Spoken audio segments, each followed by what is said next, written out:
Bom, vamos lá.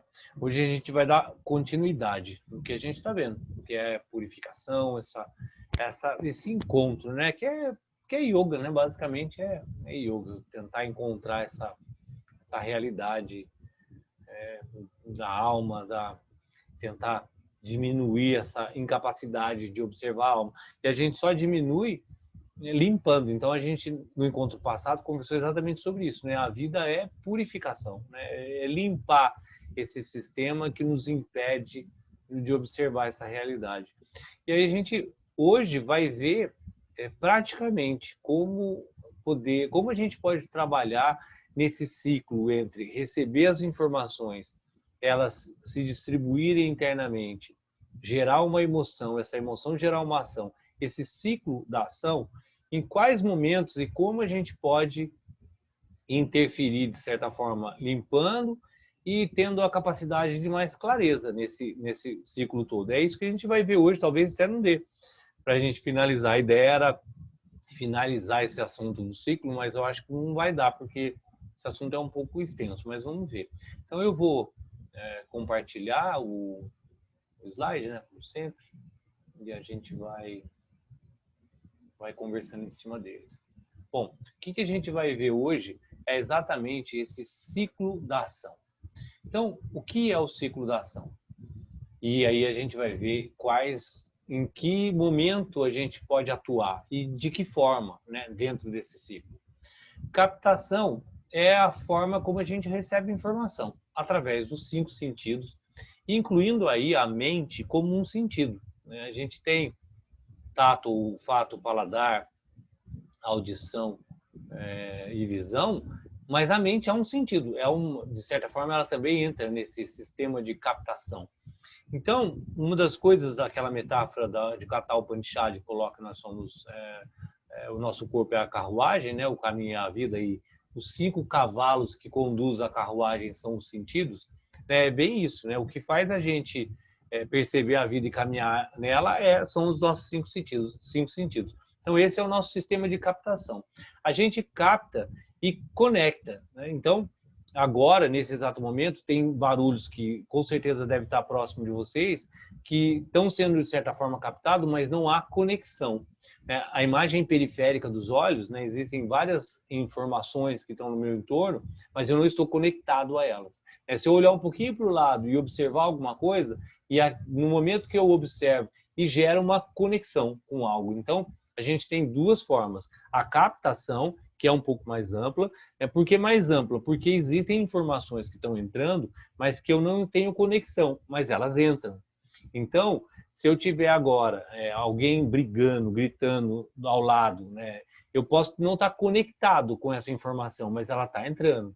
E ela vai, de alguma forma, construir, alimentar a forma como eu vejo o mundo, né? Então, isso no yoga é chamado de pratyahara, a gente vai ver isso hoje, de certa forma, um pouco sobre isso, que é muito importante essa compreensão de que nós somos, e a vida é, de uma forma geral, aquilo que eu concebo com as minhas informações. Se as minhas informações forem ruins, a forma como eu entendo o mundo é ruim. E essas informações, elas não estão só no campo da conexão. Elas são tudo que entra. Eu tenho um hábito muito ruim de comer e de fazer coisas ligando a televisão. Principalmente se eu estou sozinho, eu ligo a televisão e deixo o barulho da televisão, né? E aí eu vou fazer outra coisa, mas às vezes estou até lendo com a televisão ligada. Esse é um hábito horrível que eu tenho. Mas por quê? Porque mesmo eu não estando conectado com o que está passando na televisão, isso acontece com o rádio também, né? Mesmo que eu não esteja conectado com aquilo que está sendo falado na televisão, aquela informação está entrando. E as informações, elas entram e ficam em 3 níveis: vigília, subconsciente e inconsciente. Esses 3 níveis, eles estão influenciando lá no final a minha ação. Eles estão influenciando a forma como eu vejo o mundo. Então, se eu coloco lá alguma coisa que eu não estou conectado, mas aquilo está gerando informações, ela está alimentando, de certa forma, esse silo, né? Essa mente, no sentido de manas mais grosseiro, esse silo de informações que alimentam a forma como eu vejo o mundo. A necessidade de atenção, e a gente vai ver isso agora, de atenção e filtro daquilo que entra é fundamental para a qualidade da minha vida, a qualidade da percepção, da qualidade com a qual eu construo o mundo. O terceiro ponto, então, é a absorção. Então, você percebe que eu tenho um nível, né, de captação que é mais amplo, onde eu tenho conexões ou não conexões, mas as informações entram. Aí eu vou absorver essa informação. Vale aí uma colocação das redes sociais, que é bem interessante. Uma das coisas das interfaces que foram geradas na rede social é o fato de você ficar rolando, né? Por que rolando e não virando página? Por que surgiu essa forma de interagir com a rede social rolando? Porque na hora que você põe o dedo e rola uma informação, é dito que em algum lugar, que eu não me lembro aonde, você tem 8 segundos para que você consiga absorver aquela mensagem que você está vendo. Isso quer dizer o quê? Eu olho uma cena de alguém assassinando alguém. Aquela cena, ela vai ter um tempo para que a minha mente observe aquilo e me gere uma indignação, absorva aquilo e me gere um sentimento. Antes disso, se eu troco a informação, eu não consigo gerar essa absorção daquilo que eu estou vendo. O que então gera um problema muito grande, que é a naturalização de tudo. Porque tanto faz eu estar vendo um cachorro sendo espancado, uma pessoa tomando um tiro, isso eu já vi na internet, você tem aquelas câmeras todas e falando de algum momento, uma pessoa levando um tiro. Então você vê um assassinato, né, na sua visão, e logo em seguida você já girou e está vendo alguém falando da mensagem de Natal, outro falando de uma viagem, outra fotografia de um aniversário. Percebe a loucura? O volume de informações, ele passa a ser rápido. E também, né, pela questão do infinito, não tem fim. Você fica girando, girando, girando, girando, girando, girando, não tem fim. Até, não sei se foram obrigados ou não, mas tem agora no Instagram e no Facebook uma coisa que fala assim, terminou, né? O que tinha de novidade acabou, não sei se vocês já repararam nisso. Que é uma forma de fazer com que a pessoa saia desse até estímulo viciante, a pessoa fica girando, girando, girando, girando, e não tem fim a informação. E ela vai vendo um monte de informações, anúncio, pessoas, tal, sem a capacidade de discernimento, ela não discerne aquela informação.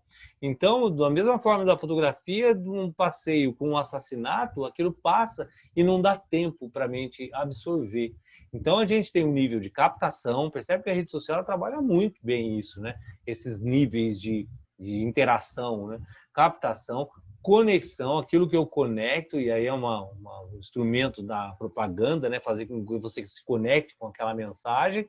E aí, se conectando, existe um tempo de absorção. É a hora que eu recebo a informação e ela entra no meu corpo e ela vai gerar uma emoção, um sentimento. Gosto, não gosto, né? Larga do eixo, prazer e aversão, mas é a emoção que a gente deve trabalhar e a gente vai ver isso agora. E aí, essa emoção, ela se distribui no meu corpo. Ela vai gerar uma canalização. Eu vou ter um sentimento específico em algum lugar do meu corpo, ou ela vai distribuir uma atenção, uma energia específica de acordo com aquilo que eu absorvi. Então, de acordo com a emoção que foi gerada por esse sistema de captação e conexão, eu vou ter uma ação interna, né? Um sentimento, uma emoção interna que vai me gerar no final uma ação. Então esse é o ciclo. Eu estou aberto a um monte de informações, eu me conecto a algumas informações, essas informações, mesmo conectado, eu absorvo ou não, aí vai bem o caso da rede social, eu estou girando, eu estou vendo coisas, eu me conectei àquela informação, eu vi o assassinato, mas eu não absorvi essa mensagem. Eu não cheguei a discernir e gerar uma emoção interna. E aí, depois que eu absorvi, aí eu gero uma canalização. Essa canalização vai me gerar uma ação. Então, percebe que, mesmo eu vendo coisas absurdas, eu não gero indignação. Eu não gero uma ação. Eu não estou sendo capaz, então, de gerar uma ação contrária àquela... Porque mesmo eu vendo, absorvendo, eu não fiquei indignado, porque logo em seguida eu já vi outra, e não tive tempo para canalizar e distribuir essa energia, que lá no final vai gerar uma ação. Esse é o ciclo da ação. O que até vou fazer uma interrupção agora, né? Porque esse assunto é legal e se alguém quiser fazer alguma pergunta, alguma colocação, fique à vontade. Porque essa é uma estrutura bem bacana de entender bem, porque é nisso que a gente vai trabalhar agora, nesse ciclo e ponto a ponto, o que a gente pode fazer numa perspectiva do yoga, quais são as ferramentas que a gente tem para agir dentro desse ciclo inteiro. Alguma Danilo, pergunta? perdão, pode falar, Regina. Não, pode falar. Ai, que meninas gentis. Aquela assim, né? Eu entendi, mas não compreendi. Quando você relatou essa questão dos 8 segundos, detalhes, né, milimétricos aí, eu fiquei imaginando na frente da tela, né, que a gente fica muito, e é muito rápido, não tem como você não repudiar uma cena violenta. Tanto é que quando vai passando notícia, que eu estou no Note, eu já passo mais rápido aquilo ali, porque eu não quero, né? Porque é forte, não quero aquilo naquele momento. Então eu não entendi. Na minha opinião, processa assim. Não, você recebeu a informação, você absorveu, de certa forma aquilo está dentro, foi o que eu coloquei no começo. Aquela informação está dentro de você. Só que ela não teve tempo para gerar discernimento e não teve tempo para sua mente gerar uma indignação, tanto que não gera uma ação, tanto que você passa. Na hora que aquilo entra no seu corpo e a sua mente entende, você gera realmente um discernimento sobre aquilo, o que acontece? Você gera um sentimento forte, né? Ou você fica triste, ou chora, ou fica indignada. Porque dependendo da ação, e tem coisas nas redes sociais, na mídia de uma forma geral, que é impressionante, seriam coisas que desestabilizariam qualquer ser humano razoável. Só que a gente não se desestabiliza. Por quê? Porque não existiu essa absorção daquela mensagem, não deu tempo. Na medida que você viu aquilo, você já viu outra, já viu outra, já viu outra, e somente não se conectou de uma forma profunda, percebe? Porque senão, até no nosso sistema de própria defesa, no nosso corpo, da nossa mente, a gente pula as coisas, porque pensa bem, se você vê determinadas situações, né, você chega num ponto de indignação que atrapalha as outras ações, e instantaneamente você já está vendo uma outra coisa e aquilo já passou, já não tem mais sentido. Né? De repente você pode até lembrar, nossa, que coisa chata, mas não afetou de forma como deveria, dependendo da que a gente está vendo. Então isso é até uma estratégia, e é ruim isso de certa forma, porque gera exatamente essa naturalização de coisas absurdas. Então, você vê que hoje a gente tem uma propensão a observar coisas que não são naturais, coisas que não são cabíveis, de forma natural. A gente até entende aquilo e passa batido, porque o volume é tão grande de informações que a gente não consegue absorver que o próprio sistema de defesa coloca isso num nível de naturalidade. O que acontece com a não identificação, o que a gente está vendo agora do próprio Covid. Morrem 200 mil pessoas. Se você pensar, né, colocar em análise 2 pontos. Quando o avião da TAM caiu em São Paulo, foi um alarde, a mídia ficou semanas e semanas falando, entrevistando as famílias, o sofrimento, todo o problema, porque morreram 200 pessoas. Hoje morreram 200 mil e não tem o mesmo impacto. Porque pulou, já é outra coisa, já é eleição, já estou pensando no Natal, na praia, que vai fazer no final do ano, enfim, já desfez. Não existiu a absorção profunda dessa informação em si. Não sei se ficou claro, hoje.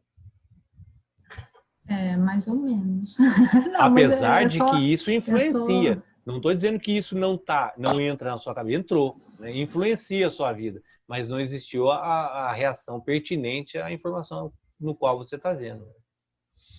Então, mas o que é pior?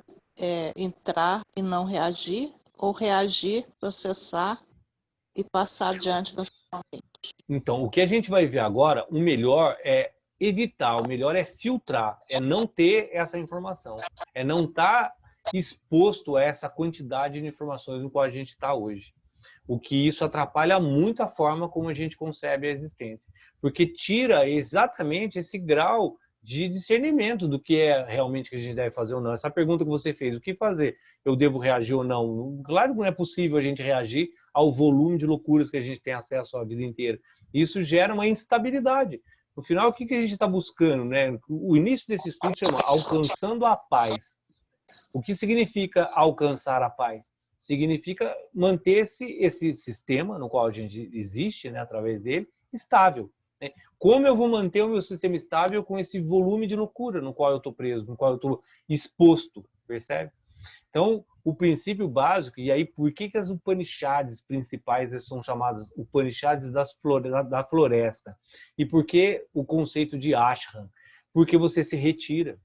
Na medida que você precisa manter o seu sistema de forma estável, você precisa se retirar dessa loucura, desse contato imenso que a gente tem. Esse princípio é o mesmo que é usado de forma inconsciente no sentido de férias e fim de semana.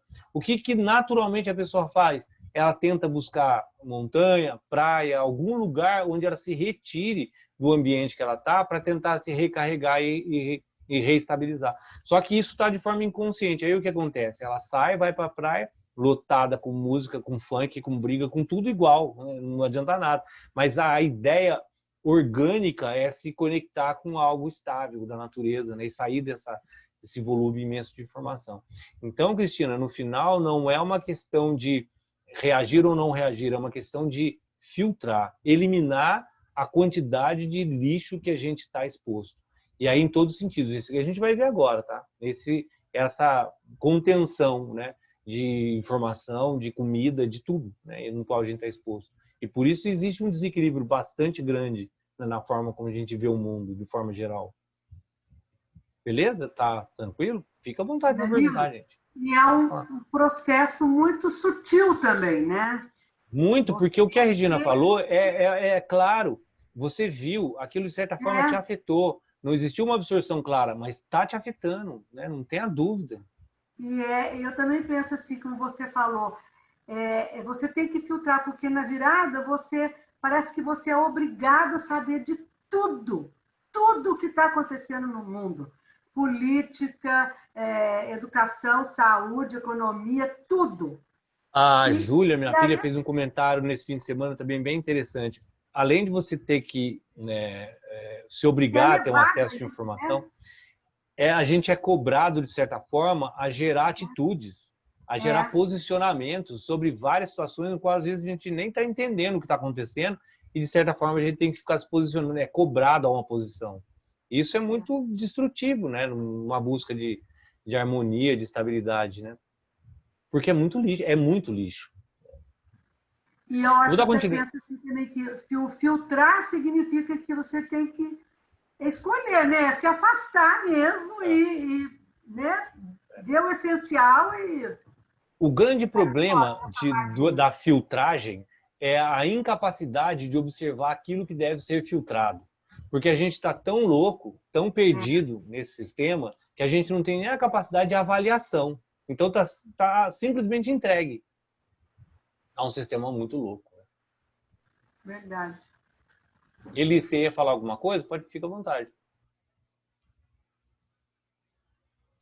Sim, que eu ia comentar só que para você explicar rapidinho, que eu não estava entendendo a parte da canalização. Eu vou anotando o ciclo. A canalização é o gerar o sentimento ou não? A canalização é quando ela se transforma em aspecto físico. Eu senti raiva. A raiva é o que vai me gerar ação. Percebe? Certo. Então, a canalização é o que o yoga trabalha muito, a estabilidade, força física. Né? Porque quando eu sinto raiva, quando eu sinto alguma emoção, ou felicidade, ou qualquer coisa que seja, aquilo vai afetar diretamente. E aí eu canalizo, aquilo vai gerar uma ação final. Se eu não estou com um sistema bem forte, aquilo me afeta de uma forma muito grave. E aí eu perco, é uma coisa muito simples, né? Quando eu fico com raiva, eu perco a capacidade de observação clara e eu faço bobagem. Essa bobagem é quando canalizou, distribuiu essa energia, ela gerou uma coisa física e essa coisa física me gera uma ação. E aí, se eu não tiver muito forte, eu não tenho controle sobre ela. O que acontece, claro, no trânsito, né? A pessoa arrisca o carro do outro, não mata o cara. Esse ciclo acontece de forma instantânea. A pessoa não tem controle sobre nenhuma dessas portas que a gente vai ver agora, né? O cara tá cheio de lixo na cabeça, né? Tá conectado com um monte de informações ruins, e aí essa informação entra, já canaliza, gera uma imediata reação, e ele, quando viu, matou a pessoa. Nem sabe por quê. Matar é uma coisa meio extrema, a gente faz muito isso, né, no nosso dia a dia. São as ações reativas. Bom, vou colocar, só para a gente dar uma andada nisso aí, porque esse assunto é bem bacana. Eu tinha certeza que não ia dar para terminar hoje. Tudo, né, que estava pensando em falar.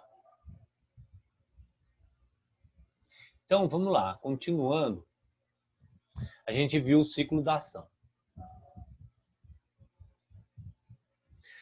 Captação, conexão, absorção, canaliza, gera uma emoção, um sentimento, que vai gerar no final uma ação. Então, primeiro ponto que a gente vai ver, a captação, né, que é através dos sentidos, como eu coloquei. O que a gente pode fazer?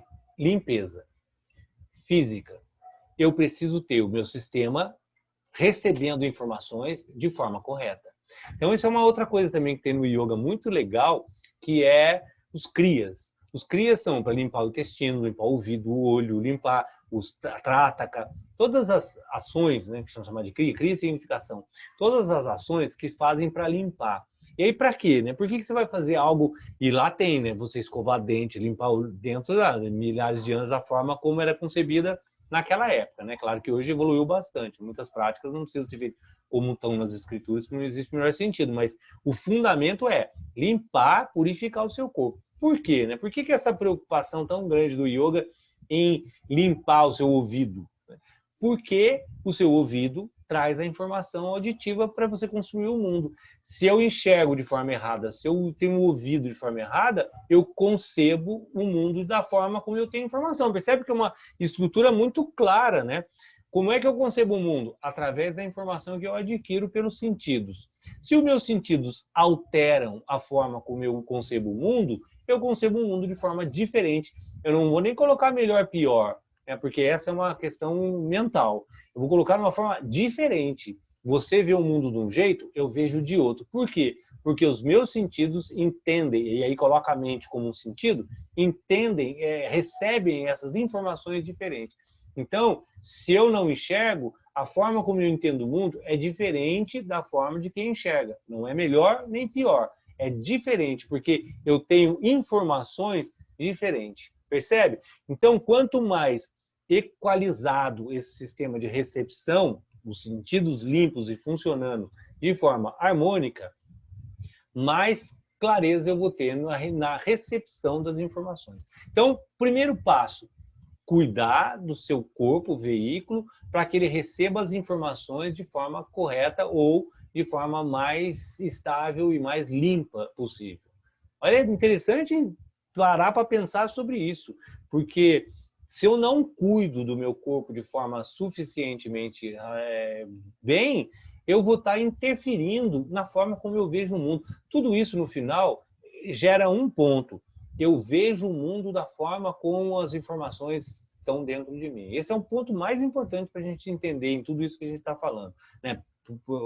O fundamento, né? Para que a gente está falando tudo isso? Porque no final, se eu sou feliz ou triste, é uma concepção que a minha mente faz através das informações que eu tenho. Então, se eu vejo coisas, se eu entendo coisas de forma diferente do que deveria, eu posso conceber ideias diferentes do que deveria. E aí vai afetar diretamente no meu sentido de sofrimento. Eu posso ser mais ou menos feliz de acordo com essa estrutura de percepção errônea. Primeiro ponto, então, limpeza física. Segundo, controle e recolhimento, que é chamado de pratyahara. E aí é o que a gente estava falando. Eu tenho 5 portas de entrada. Eu necessariamente precisaria ter consciência sobre essas portas e evitar de entrar aquilo que não é necessário para a minha existência. E aí tem um ponto muito importante, que é o que eu quero para a minha existência, que deve ter um fator de consciência muito grande para que eu defina, né, o que é importante para mim. E aí é o que a gente estava falando agora. Se eu estou numa vida absolutamente descontrolada, eu não tenho nem a capacidade de perceber aquilo que me faz mal. E aí eu me conecto a situações que vão alimentar um sistema absolutamente desarmônico para mim. Pratyahara é o ponto de conexão entre a capacidade de concentração, a capacidade de trazer a mente a foco, concentração, que vai gerar meditação e compreensão correta, que é chamado de samadhi, é o ponto. Esse é onde começa verdadeiramente a prática do yoga. Então, se você pegar Yama Niyama, que são as bases sociais, as práticas, as necessidades pessoais, os asanas, as posturas para o corpo, o pranayama, que é fundamental, a capacidade respiratória é a porta de entrada de controle mental. Não tem outra. Então, na medida que eu estabeleço uma força física, que é através do asana, e uma força mental e um controle, que é através da respiração, eu chego ao ponto de Pratyahara. Essa é a estrutura que Patanjali trouxe no Yoga Sutra.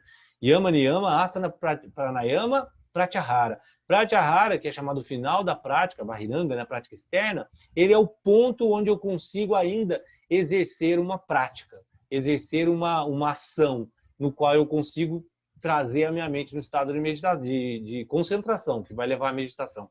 Se eu não conseguir controlar essas portas, trazer, recolher os meus sentidos e controlar a entrada, eu jamais vou ter capacidade de me concentrar e manter um estado meditativo, e entrar no estado meditativo. Então, se o fruto do yoga é meditação, o ponto fundamental para chegar nesse estado é a capacidade de controle dos sentidos. Percebe? É o ponto fundamental. A vida é externalizada pelos sentidos. Eu fico preso à constante satisfação de desejos, né? Esse é o ciclo de ação. Vontade, desejo pelos sentidos e satisfazer de forma prazerosa os meus sentidos. Enquanto eu estou conectado nessa visão externa, eu não consigo manter a minha mente estável. Percebe que é óbvio isso? Por quê? Porque eu quero satisfazer os meus desejos, eu quero satisfazer fome, isso, aquilo, sexo, etc, etc.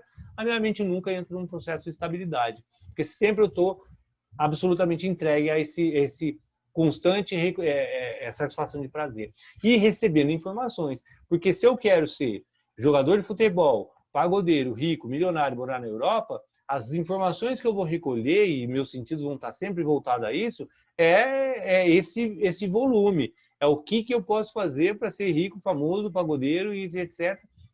E aí, quais são as minhas ações? O resultado daquilo que eu estou colocando para dentro, daquilo que eu estabeleço como meta. E a minha visão da vida qual é? É essa, porque eu não tenho outra forma. Eu me construo toda essa informação sobre a vida baseado nesse sistema. Então, o que eu vejo é isso. E aí alguém chega e fala, não, não é. Para mim só é. A forma de entender o mundo é essa, as minhas ações são essas. Enquanto eu não conseguir desvincular, segurar os cavalos, né? A rédea é a inteligência, né? O cocheiro é o discernimento. Se eu não consigo segurar os cavalos, que são sentidos, a minha carruagem está perdida. Ela vai para onde os cavalos estão me levando. E se cada cavalo está indo para um lado, você já imagina o drama que eu vou viver na minha carruagem. Então, controlar os sentidos, que é chamado de pratyahara, ou recolher os sentidos, é o ponto a se trabalhar. Toda a estrutura do yoga ela vai culminar nessa capacidade de eu conseguir controlar esses sentidos que estão descontrolados.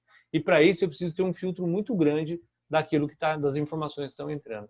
Então, cinema é uma coisa muito criticada pelos yogis, apesar de eu adorar cinema. Uma das coisas que mais a gente falta, inclusive, nessa pandemia, foi ir ao cinema. Mas os yogis condenam o cinema, condenam de forma boa, tá? É claro que se você ver um filme ótimo, é ótimo, mas se você se viciar num processo, por quê, né? Porque você está indo sempre envolvendo com emoções e histórias que não são suas, tentando construir uma ilusão da sua história fundamentada em outras histórias que não são suas.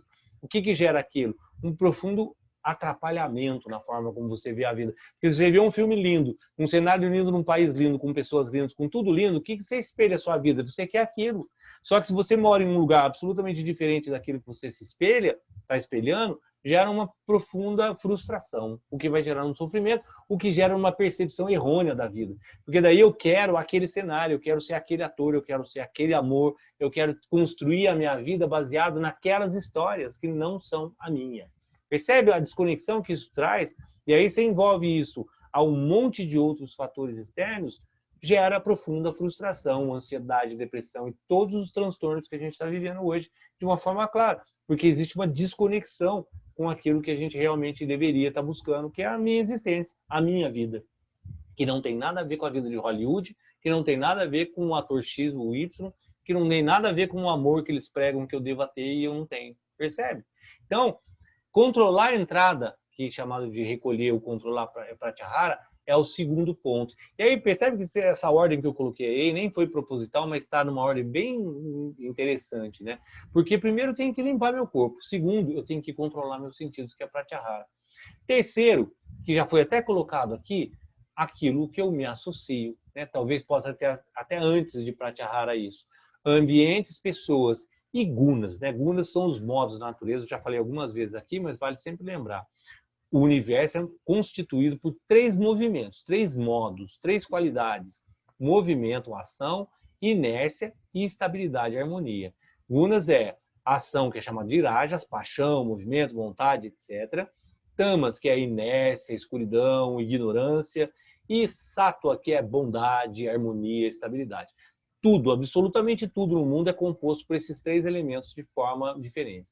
Então, por percentuais diferentes, algo é mais tamásico, menos movimento, menos sattva. Então, se você pegar uma pedra, ela é absolutamente mais tamásica, mas ela tem um movimento que é mínimo, mas que é rajásico, e ela tem um limite muito pequeno de harmonia, de estabilidade, de compreensão, de que é sattva, mas ela tem também. Então, qualquer coisa, pensamento, madeira, comida, pessoa, tudo é constituído por uma combinação desses 3 movimentos. Aquilo que eu me associo é aquilo que eu sou. Então, se eu quero uma vida estável, eu tenho que me associar a sistemas estáveis e assim por diante. Então, pessoas, ambientes, alimentos, no trabalho, aquilo que eu me associo é aquilo que eu sou. Então, basicamente, a estrutura onde eu estou vivendo, ela vai influenciar diretamente a minha forma de conceber o mundo e a minha existência. Você percebe que isso exige coragem, né? Que são as escolhas, né? Eu preciso ter... Por isso a meditação é a ferramenta, as técnicas, não a meditação no seu estado mental, né? Que é o último ponto do yoga, mas a meditação em termos de técnica, né? Que são diversas, é o instrumento fundamental. Porque o aquietamento mental, ele é o ponto básico para tudo isso. Porque se a minha mente está agitada, eu não consigo ter capacidade de percepção. Eu estou indo na barca, estou sendo levado pelo rio. E aí eu não consigo discernir o que é que eu estou fazendo e quais são os alimentos que eu estou usando que estão me influenciando e quais são as pessoas, os ambientes e etc. Então, a capacidade de trazer serenidade e diminuir esse fluxo mental, esse movimento mental é fundamental. Então, o asana, o hatha yoga, o kundalini, todas essas práticas que a gente faz no yoga servem para que eu consiga ter força, para aquietar minha mente, para que eu consiga observar e gerar alguma dessas ações que são necessárias. E aí, por último, limpeza mental. Nossa, a gente vai ficar no primeiro. Eu achei que dava para a gente falar do ciclo inteiro, mas, bom, com certeza a gente termina o ano, pelo menos vendo essa purificação aí. Mental. Deixei por último, porque a limpeza mental, ela é talvez uma das mais importantes. Eu vou fazer uma pausa pequena agora, para se alguém quiser fazer algum comentário, para a gente entrar nesse assunto de limpeza mental, que é bem importante também. Fiquem à vontade, pode perguntar. Esse assunto é bem interessante, né? Eu não sei se eu tô falando... Danilo, mas... o que são gunas mesmo? Eu estava aqui anotando uma coisa e eu não vi você Guna falar. Significa qualidade ou modo. São 3 energias que compõem o universo. Qualquer coisa, desde o átomo até o pensamento, até o planeta, até o sistema solar. Qualquer coisa no universo ele é composto por 3 energias, 3 modos, 3 qualidades: movimento, inércia e estabilidade. Os gunas, eles atribuem vários adjetivos falando. Então, movimento, rajas, paixão, movimento, vontade, tudo que traz ação. Tamas é o lado da inércia, da escuridão, da ignorância, da coisa parada. E sattva é tido como um modo da bondade, que é harmonia, amor, que é toda uma elevação, né? Que é todo o sistema de harmonia do universo. Então, se você pegar um sistema mais básico do universo, o que ele tem? Um movimento de elétrons, uma pseudo-estabilidade, uma inércia, algo está parado, e uma busca constante por harmonia, por estabilidade. Isso é o funcionamento do universo. Então, se você pegar assim, uma bebida, né? Bebida alcoólica, ela é muito mais tamásica. O que ela traz na minha existência? Uma inércia, né? Uma confusão mental. Então, ele é um alimento tamásico, né? Ele não é sattva. Eu não fico bem, eu não tenho percepções elevadas bebendo álcool, né? E eu não tenho também ação. Você não vai tomar álcool e vai para uma atividade física. Por quê? Porque ele é um alimento tamásico. Tudo, mas ele também tem o lado sattva, menor, mas tem o lado...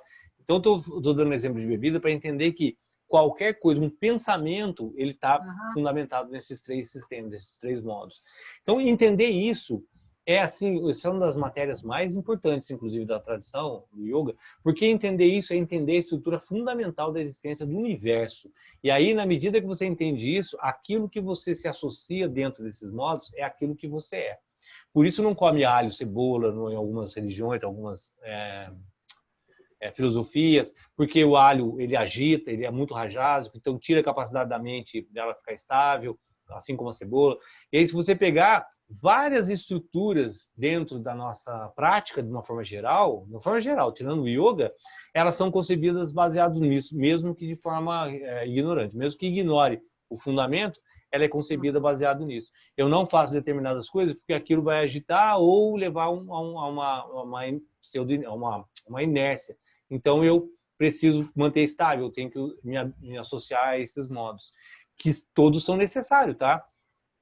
Estabilidade, harmonia, para a mente, é fundamental. Só que a inércia é fundamental. Você precisa dormir, né? Dormir é uma situação tamásica. Você precisa parar o seu corpo em determinado momento de descanso. Então, percebe que esses modos, eles vão se alternando e vão compondo toda a nossa existência. É uma teoria muito, muito, muito legal de compreender. Ficou claro, Corinho? Obrigada. Então, só para ficar mais claro ainda essa questão dos gunas, né? Eu quero ter uma mente estável.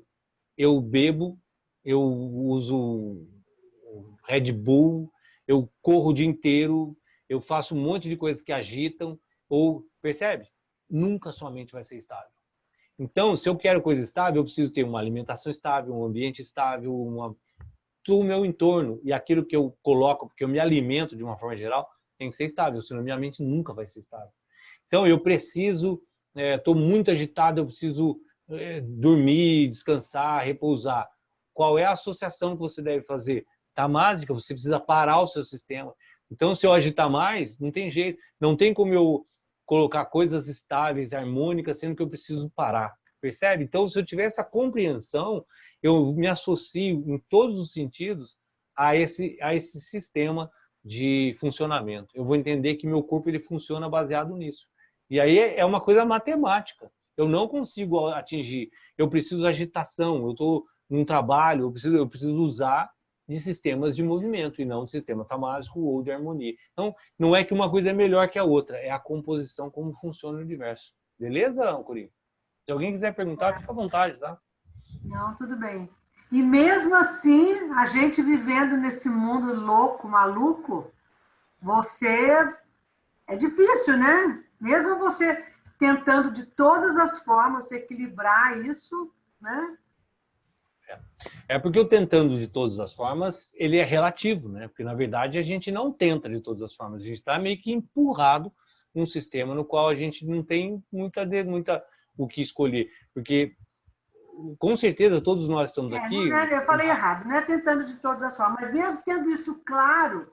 Exatamente, né? aí sim. Você está vivendo num sistema maluco e que você vai num roldão, né? Que nos conduz a uma percepção absolutamente errônea das coisas, de forma deturpada.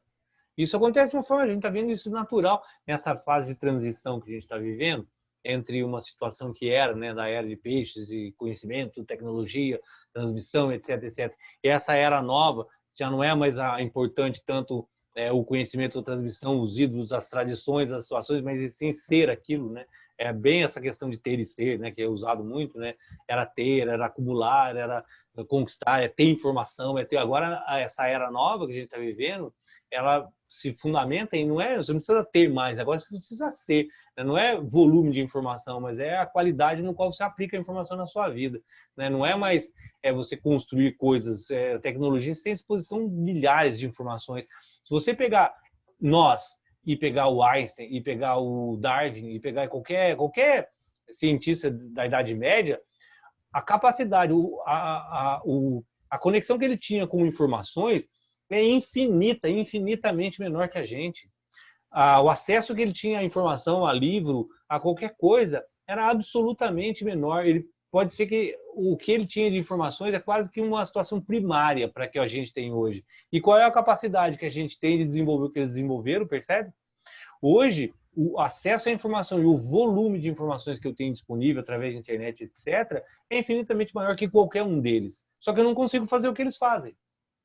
Por quê? Porque a gente está entrando num sistema de colapso. É essa era de peixes, acumular, fazer, ter acesso a informações, mas e daí? Acabou, você já tem acesso a tudo. E aí, o que você faz com isso? Qual é a sua capacidade de discernimento, de absorver essas informações e fazer algo que seja construtivo para alguém? É menor que a que eles tinham.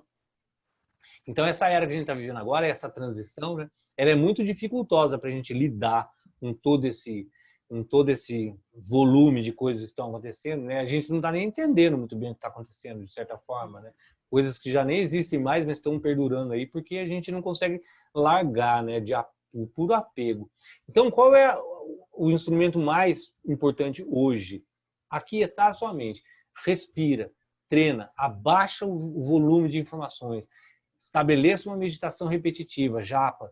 Isso é o ponto fundamental. É isso que a gente tem que fazer hoje. É isso que está disponível para a gente hoje. Por isso até diz que a nossa era agora é a era do som, né? Canta mantra, porque o mantra estabelece uma vibração, querendo, entendendo ou não, diminui esse fluxo mental. Então, ter o acesso a uma tecnologia qualquer dessa, cantar mantra, japa, repetir, respiração, é isso que a gente tem disponível nesse mundo louco que a gente está. Ou conseguir se afastar, ir para um ashram, ir para um lugar que eu acho que é um pouco mais difícil. Né? Gente, putz, você não tem noção que eu achei que a gente ia avançar muito mais do que a gente avançou na conversa hoje. Mas é que esse assunto é muito bacana, né? Mais alguma pergunta, gente? Tá claro? Tá. Muito bom. Tá tranquilo aí? Fica à vontade para perguntar. Isso que a gente vai entrar agora, então eu vou fazer o seguinte, eu vou entrar nesse assunto agora, mas vou deixar para a gente desdobrar ele no próximo encontro. Na verdade, a gente viu o ciclo lá, né? Captação, conexão, absorção, analisação e ação. São 5. A gente não falou do primeiro, achei que ia andar mais.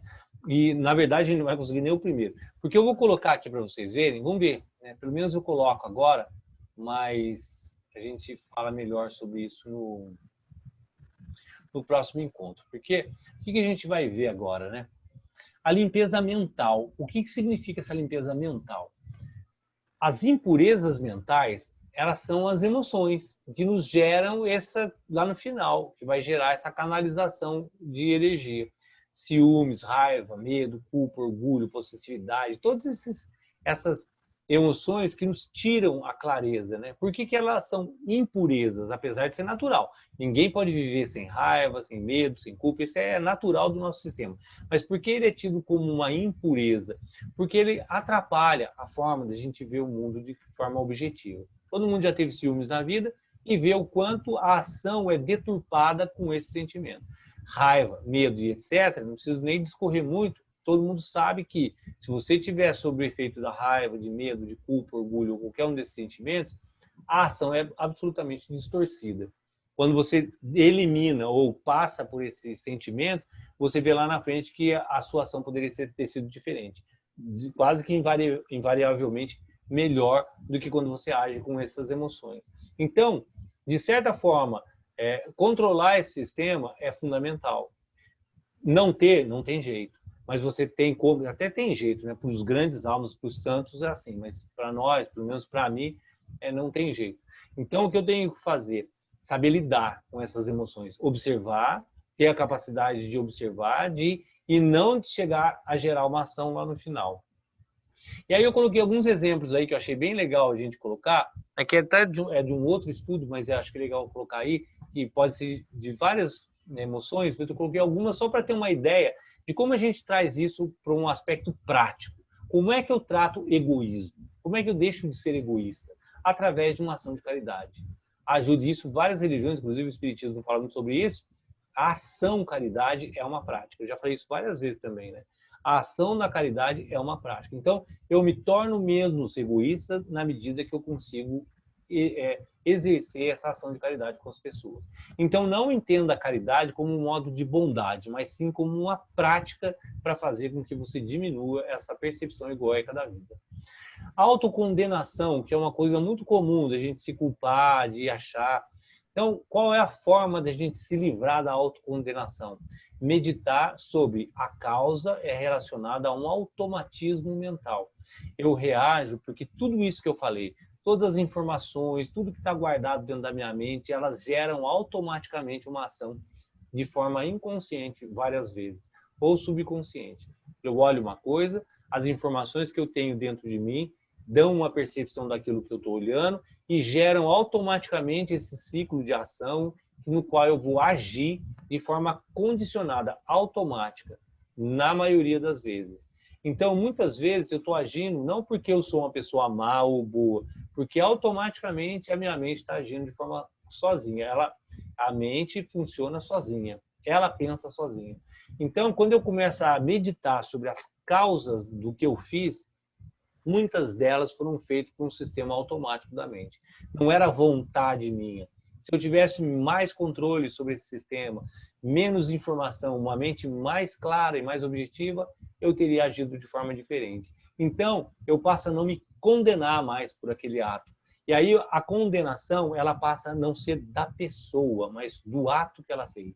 Ela fez um ato errôneo por uma questão relacionada a um sistema que levou aquele ato, mas a pessoa não é ruim. Eu não sou ruim. Percebe que isso leva a uma compreensão profunda de compaixão.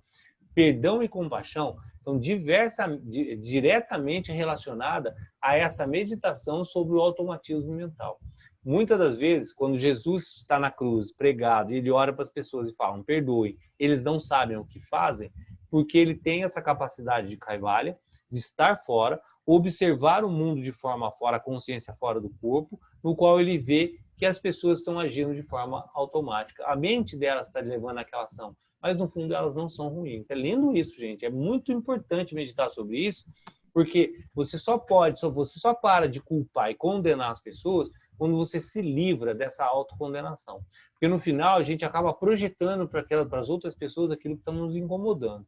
E aí quando eu entendo que eu não sou 100%, eu não posso me condenar 100% pelas ações, porque as ações são geradas pela mente. O ponto fundamental disso não é passar o pano em cima da situação, é entender que a ação ela é condenável, mas a pessoa não. E aí fica livre dessa impureza de arrependimento. Muito legal entender isso, tá? É uma meditação profunda sobre esse aspecto. Eu acho que vou terminar, Nossa, é lindo né? isso que você falou. É lindo isso, é lindo isso. É lindo isso, porque isso é o princípio da compaixão. Eu só consigo ter compaixão quando eu entendo que o ato da pessoa está errado, mas a pessoa não.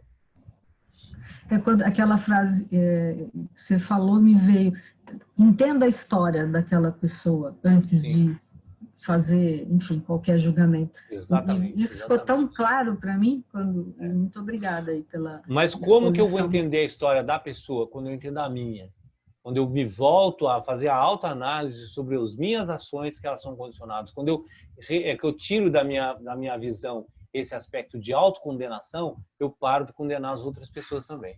Isso é muito... Porque, na verdade, né, a vida é o espelho do que eu sou. Então, eu preciso cuidar de mim. Esse é o ponto, né? Não é uma visão egoísta, mas é uma visão importante através desse ponto é que o mundo se constrói. Se esse ponto está distorcido, o mundo é distorcido. Não tem outra forma. Inveja e ciúmes é outra impureza muito importante, tá ligado? Muito ao chakra da garganta, né? E no Gita, ele vai colocar duas coisas que nos tiram, né? Duas ações que nos tiram a capacidade do conhecimento, né? Inveja e esqueci a outra, mas vamos focar em inveja, depois eu lembro e falo. Inveja e ciúmes são duas perspectivas ilegítimas, né? Porque elas não são reais. Eu só tenho inveja e ciúmes quando eu reajo, eu gero um sofrimento por uma falta que eu acredito que existe em outra pessoa e não em mim, eu crio essa comparação. E aí me gera esse sentimento de ciúmes e inveja. Tem uma figurinha que eu uso até quando eu falo desse assunto, que é de um pinguim olhando uma ave e falando para um urso, né? Quando ele está feliz que a ave está voando, ele entendeu tudo. Porque cada um tem um papel na vida. Então, eu nunca posso ter inveja de uma pessoa porque aquele papel é dele e não o meu. Então, se eu criar uma situação mais alegórica para ficar claro isso, né? Se eu sou um abacateiro, eu nunca posso ter inveja de uma árvore de manga. Eu nunca posso olhar para uma árvore de manga e falar assim, nossa, como manga é legal e eu quero ser mangueira, eu quero fazer manga. Percebe que essa irrealidade, esses ciúmes, essa inveja que eu tenho do externo, vai me gerar uma profunda desconforto e infelicidade por algo que não é. Por quê? Porque simplesmente eu compreendendo que eu sou uma coisa e parte desse sistema tem abacate, tem manga, tem tudo no mundo. Cada um tem o seu papel. Ninguém é mais, ninguém é menos, ninguém é melhor, nem pior. Cada um está executando o seu caminho. Aí você destrói essa percepção de inveja e ciúmes. Porque não tem por que eu querer ser algo que não sou eu. Não sou eu. É do outra pessoa. E ele não é melhor nem pior. Ele simplesmente é uma outra concepção existencial. Então, se eu sou pinguim e o outro está voando, ele é passarinho e está tudo certo. E eu faço a minha parte e ele faz a dele. Se você colocar isso no corpo humano, fica mais claro ainda. O rim jamais vai ser coração. Ele pode achar que é lindo bater, distribuir sangue, aí achar o máximo, mas ele vai ser rim. E é fundamental ser no rim. E aí a hora que o rim olha o cérebro, fala, pô, eu queria ser cérebro. O cérebro pensa. O cérebro é o melhor do corpo, é o que concebe a existência. Eu quero ser cérebro, não quero ser rim. Percebe? Se o rim não funciona, não tem cérebro. Não tem melhor, pior nessa existência natural. Cada um cumpre o seu papel. Essa capacidade, né, de Santosha, de entendimento, de que cada um cumpre o seu papel, destrói essa irrealidade da existência de inveja e ciúmes, que é uma das maiores impurezas que o ser humano tem. Querer ser aquilo que ele não é. E por último, ressentimento, que vai ser gerado por essas impurezas. Eu fiz só esses 4 exemplos, mas esse estudo é muito legal, porque se você fizer uma meditação sobre cada uma dessas impurezas, você vai descobrindo um antídoto, né? Como eu ajo praticamente, porque é muito interessante falar assim, você não deve sentir inveja, mas como que eu não sinto inveja?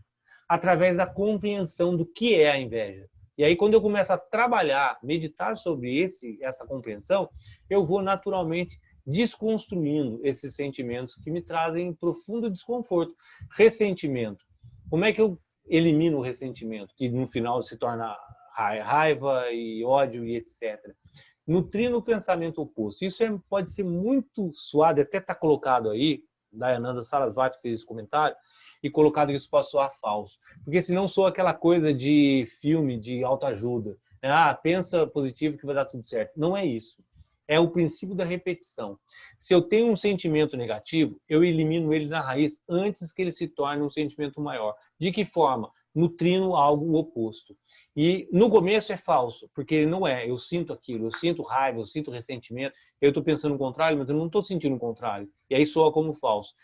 O princípio da repetição e estabelecer uma prática repetitiva, ele vai se tornar lá na frente um processo mais espontâneo e verdadeiro. Eu substituo um processo pelo outro, pelo simples fato de repetição. Se eu não quero pensar em algo, troca, pensa em outra coisa, pense em outra coisa, pense em outra coisa. E exige um esforço contrário. Esse esforço contrário repetitivo vai fazer com que você substitua um pensamento pelo outro. E esse pensamento negativo que muitos da gente tem e alimenta ele vai ser lá na frente um princípio de ódio ou de raiva que vai ser gerado. Eu coloquei só esses 4 exemplos para a gente passar para outro assunto, né, porque senão fica muito extenso, não era essa a ideia do estudo, enfim, que a gente vai passar por outros métodos, mas só para ter uma ideia que tudo no final, né, ele tem uma percepção objetiva e uma forma de lidar com esse ciclo inteiro, onde eu posso desfazer. Então eu entendo assim, egoísmo é uma percepção de individualidade que me atrapalha a existência, porque eu sou parte de um todo e eu não consigo entender isso. O que faz? Faz caridade, ajuda as pessoas de alguma forma, todos os dias tenta ajudar alguém. Essa repetição automática vai levar lá na frente a uma compreensão, mesmo que agora você não compreenda. E aí a gente pode estabelecer, de todas essas emoções, essas coisas que a gente está vendo, a gente pode estabelecer uma prática para cada coisa dessas, desde que aquilo seja mais importante para mim ou não. Alguns têm umas emoções mais exacerbadas que outras. Então, o que eu faço? Paro, medito, acalmo a minha mente, observo o que está acontecendo e começo a gerar ações, o que é chamado no final de sadhana, um conjunto de ações no meu dia a dia que vão fazendo com que eu seja uma pessoa melhor, que veja a vida de forma mais clara, objetiva. O que tudo isso vai levar no final? Menos sofrimento, que é o que todo mundo busca, né? De uma forma muito clara e prática, né? Para que serve toda essa falação? Para que a gente sofra menos. Então, no final, eu vou parar aqui, porque o próximo assunto agora que a gente vai ver é A atenção, a conexão, né? Eu pensei que a gente podia até falar os 5 hoje, uma grande ilusão que eu tive. O segundo aspecto que vai ser a conexão, daí a gente vai desdobrando esses caminhos desse ciclo todo aí. Fiquem à vontade para falar, que eu até passei do tempo já. Oh, maravilha de aula! Esse assunto é muito bacana, né? É muito legal, porque isso foi um dos pontos do workshop que eu fiz lá, Felicidade é uma Prática, porque no final, se você perceber, né, ser feliz, viver uma vida em paz, é uma prática, é compreender e praticar, né? Não tem outra forma, não é só compreender, mas é compreender e praticar. Agora falem vocês aí, fiquem à vontade para perguntar.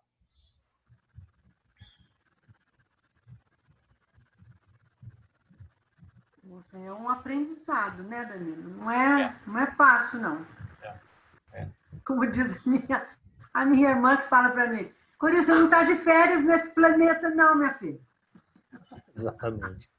Exatamente. Não Tem está que de férias trabalhar nesse muito, planeta. cabeça, espírito, físico. Danilo, mas eu acho que é na captação mesmo, né, que parece onde tudo começa. Exatamente. Que não sei se vamos ver os outros, vamos estudar os outros, mas não, parece que é muito você matou uma importante. charada aí. Os outros são importantes, exigem um esforço. Tudo tem uma forma da gente, de certa forma, agir, mas é na captação que começa tudo. Se você trabalhar bem ali, já elimina diversos problemas. Isso é um ponto assim. Você está conectado no mundo, né? Você capta tudo que aparece, né? Não faz o filtro. Né? Pensa nas estruturas religiosas dos grandes sábios, dos santos. O que eles fazem, gente? Isso há milhares de anos. Se retiram. E não é à toa. O cara não vai entrar no acho e ficar sozinho, enfiado no meio da selva, sozinho, porque ele é um idiota. Porque ele entendeu que ele precisa se separar dessa loucura toda para conseguir um nível de compreensão clara, objetivo. A mente só vai estar clara se eu tiver num ambiente que propicie isso. Por isso os Upanishads da floresta. Por isso floresta. Floresta é um ambiente sattva. Se você quer estabilizar a sua mente, aonde você vai? Você não vai na Avenida Paulista. Você vai procurar a natureza, porque a natureza traz essa estabilidade. É natural, é da existência, não é uma concepção mental. Não é uma ideia, você vou para a natureza porque é bacana, porque eu vou passear. Não é, porque o seu organismo precisa dessa conexão. De reestabilizar, de colocar as coisas no lugar. E aí onde você está na natureza, o que acontece? Se você não for tonto o suficiente de levar celular, etc, etc, você vai se desconectar desse monte de informações que nos atrapalham. É um ponto, tá? É o ponto. Prestar atenção no que a gente está conectado. Conectado não, né? No que a gente está absorvendo de informação. É muito claro isso quando a gente vê no aspecto de quem fez o curso de mantra, né? Vai ter um workshop de respiração lá, quem puder. Respiração é o ponto fundamental, que nos tiram da existência animal. E quem fez o de mantra é muito claro quando você está escutando uma música e ela transforma a sua existência. Dependendo da música, muda todo o seu estado de compreensão, de espírito, de conexão. Porque aquela vibração te eleva. Agora, você imagina que tudo é vibração e todas as vibrações não são no sentido de te elevar, e pelo contrário. É uma desarticulação total da forma como a gente vê o mundo. Pode falar, Eli, você está com cara de quem está... Não, eu ia fazer um comentário, essa questão que vocês estavam falando do excesso de informação, que a gente não consegue nem processar. Não lembro quem comentou uma vez comigo, tenta passar um final de semana sem tocar no celular e sem se justificar por que você tem que tocar no celular.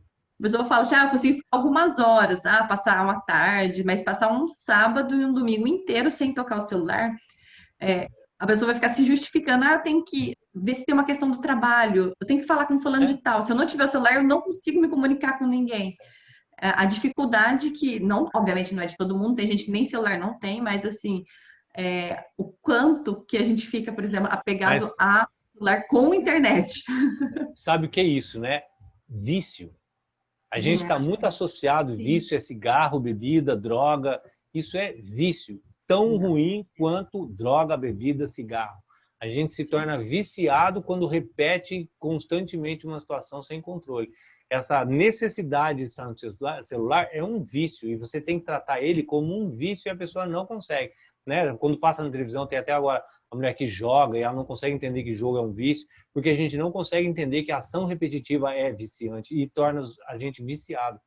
Então, Sim, como é que se justifica, sai do né? celular que você está falando aí, a dificuldade, justificativo? Da mesma forma que você sai da cocaína, da mesma forma que você sai do cigarro. Porque tem uma informação aí bem bacana que minha professora de anatomia falou, eu sempre guardei isso, que é muito interessante, tá? E até no curso agora que eu dei na Nova Gokula, tinha um médico, até ele conversando sobre isso. Qualquer vício, fisicamente, ele é eliminado em 5 dias.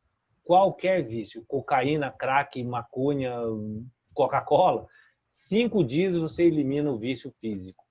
Qual é a maior dificuldade? O vício do hábito mental. Então, o celular, ele não tem uma, ele até gera, mas ele não tem uma química externa, então ele não tem os 5 dias de abstinência, mas ele tem o mesmo problema de você abandonar esse vício, porque é um hábito mental muito forte.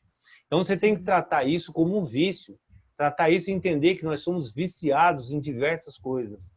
E a gente tem que eliminar esses vícios tratando com seriedade, não achando que a gente tem domínio, como você falou, justificando, eu largo, eu sou, porque esse é o papel do viciado. Para qualquer viciado, se você chegar para ele e falar assim, você não consegue largar isso, o que ele vai falar? Primeiro, vai ficar nervoso. Segundo, vai agir com irritabilidade, porque ele não admite. E terceiro, vai dar 10 justificativas para dizer que ele não é. Sabe? Você olha assim a característica do viciado e tá na cara, mas não adianta, não adianta. Se você ficar insistindo nisso, você vai brigar, vai gerar uma discussão, que é o que você vê qualquer viciado, ele vai te agredir, vai te xingar e não vai admitir que ele tem um vício. Que é simples, admite isso e trabalhe isso, porque é um vício. E o vício não é bebida, cigarro, droga, é tudo que a gente repete e de certa forma tem muita dificuldade para conseguir largar.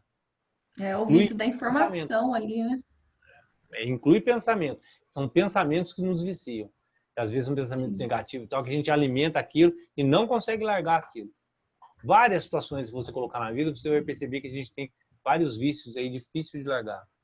Porque a gente não entende como vício. E aí não tem ação como vício. Né? É que é o que acontece com alcoólatras anônimos e drogados. O cara tem que ter a profunda, mas aí porque ele vai para o fundo do poço, né?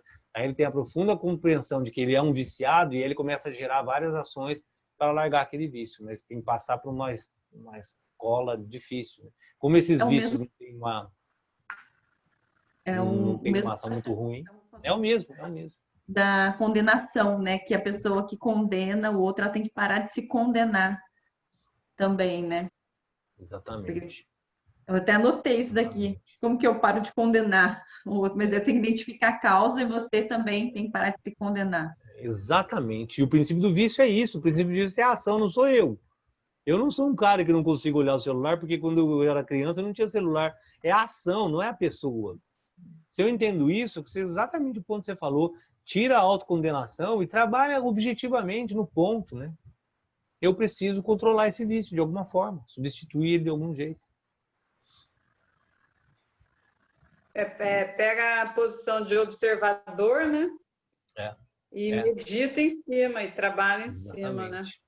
Exatamente. Mas a base disso, gente, é as técnicas de meditação e respiração. É isso que nos dá a condição de perceber essas coisas, de saber lidar com isso. É força mental. Porque senão, quando viu, já passou um mês. A gente falou isso agora, se você piscar, a gente vai ser 3 meses. Quando você olhar, fala, nossa, já estamos em março já, e aquela coisa que você tinha que resolver, você nem sabe se resolveu ou não, continua atrapalhando a sua vida do mesmo jeito, porque a gente não teve a capacidade de observação, como a Maite colocou bem, né? De testemunho, de olhar, de estar consciente, né? No final, tudo isso leva a uma palavra, consciência. Nossa, gente, hoje embalamos aqui na conversa, passou do tempo, no primeiro item. Foi muito bom. Verdade. Muito bom. Bom, Muito gente, obrigada. amanhã a gente volta para a prática. Se a gente falou de teoria, agora é treina aí. Não tem muita conversa. Treina aí. A partir de amanhã é só treina aí. Segunda-feira que vem a gente volta nos outros itens. Esse assunto é bem bacana. Eu vou ver se a gente fazer tudo para a gente conseguir pelo menos terminar isso antes do Natal, para terminar esse ano esse assunto. Mas é que ele se desdobra muito, de uma forma muito legal, né? E é muito importante entender isso, viu? Porque praticamente ajuda bastante a vida da gente. Tá certo, gente? Danilo. Obrigada. Bom descanso para todos vocês. Bom descanso, boa noite para todo boa mundo. noite, boa semana para todo mundo aí. Boa semana. Boa semana, Tchau, obrigada. boa semana para vocês. Tchau, Tchau, tchau. tchau.